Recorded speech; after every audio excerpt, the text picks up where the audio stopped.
remember you.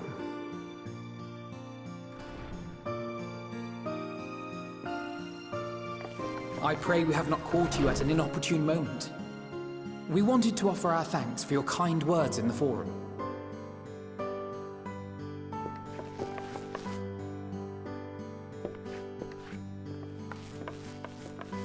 Well, I could hardly let that inquisition go unchallenged. I've always believed that curiosity should be nurtured, not stifled. Thankfully, a majority of my colleagues agreed. A slender majority, aye, but a majority nonetheless. Had the vote not gone our way, we would be having a very different conversation, if any at all. Though I'd like to think you would have not given up on our cause. I'm told you paid a visit to the annex afterwards. Yes, that's right. I was hoping to speak with the grandchildren of my dearly departed friends Galuf and Louisoix in a less dour setting. But it seems I just missed you.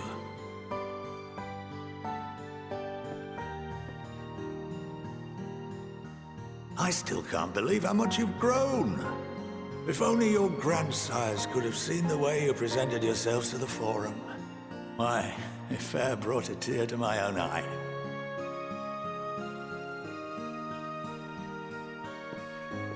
You must have the patience of a saint, putting up with this lot and their antics. Never mind Matoya's prize student. Luckily, I know a thing or two about managing unruly younglings. If you ever need advice, don't hesitate to ask.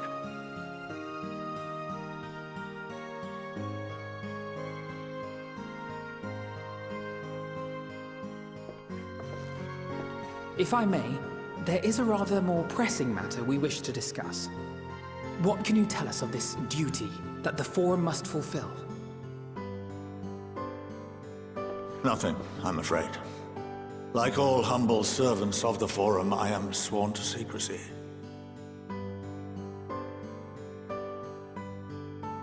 Or rather, I couldn't tell you if I tried. Our duty is of the gravest importance.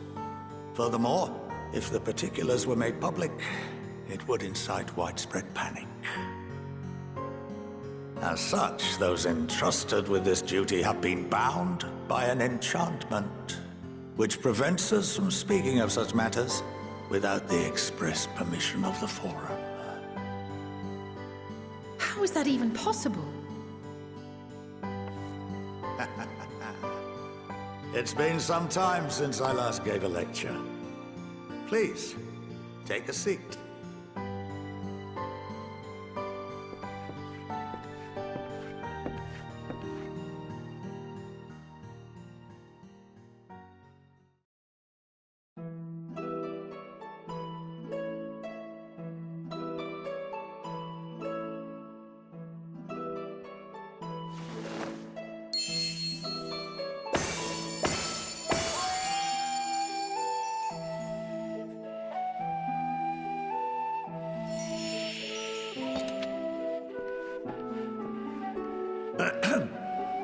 We shall begin by reviewing the fundamentals of etherology.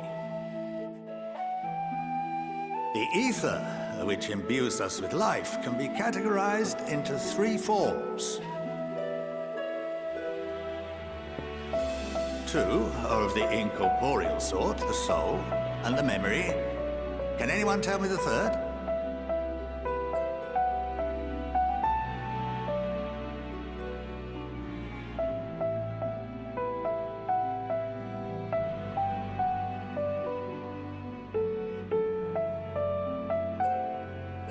Yes, very good. This is the form with which the layman is most familiar. Consumed by even the simplest of daily activities and replenished by the food and drink that sustain us, this form of ether is in constant flux. In contrast, the ether that comprises the soul is rarely subject to dramatic change. The same can be said for memory, as the two are intrinsically linked.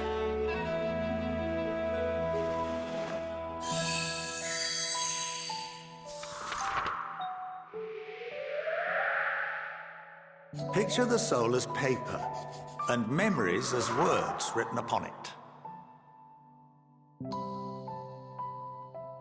Now, what would happen if that paper was doused with ink? The same type of ether as comprises the memories.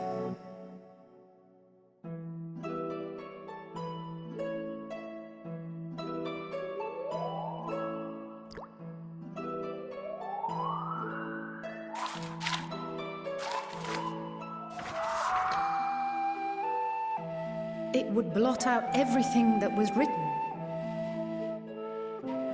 Precisely. We would be unable to recall the memories, and any activities that depend upon them would be hindered as well. In fact, this exact phenomenon was observed on a vast scale not so long ago. And what might that have been?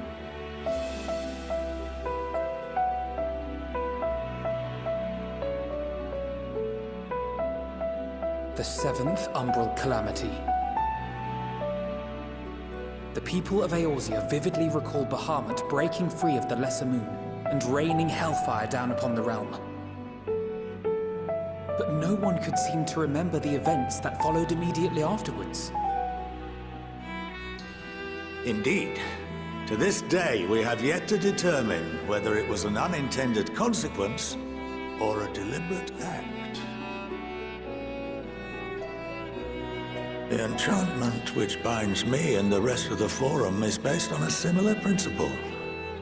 And yes, it is a contravention of the Sharlayan prohibition against the practice of memory manipulation.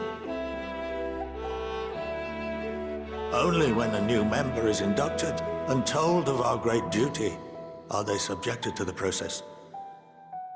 A necessary evil. You have my word that it would never be used to manipulate the populace?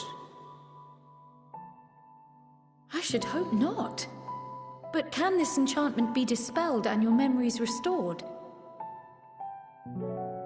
If 9/10 of our members give their approval, then the process may be reversed.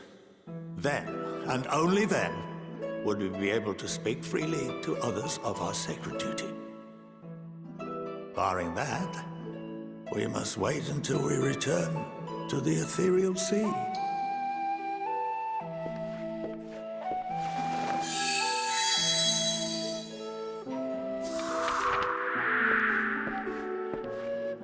For there we will be purified, the blots upon our souls washed clean.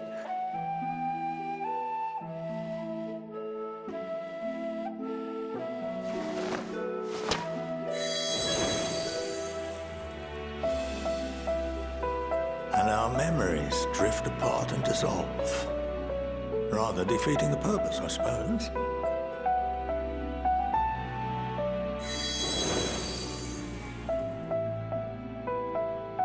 But there are those memories that are indelibly etched upon our souls, some believe.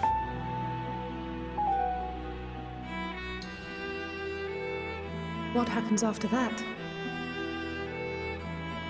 We are reduced to pure ether, coalesce with that of others, and create souls anew. Alternative schools of thought assert souls remain whole and return to the corporeal world, reborn into another form. Both theories have their proponents.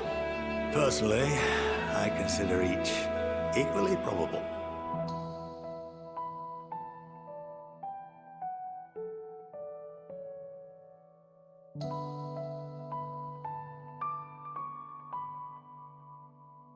Well, I think that's enough education for today, now that I've given you some food for thought. Or rather, an entire banquet.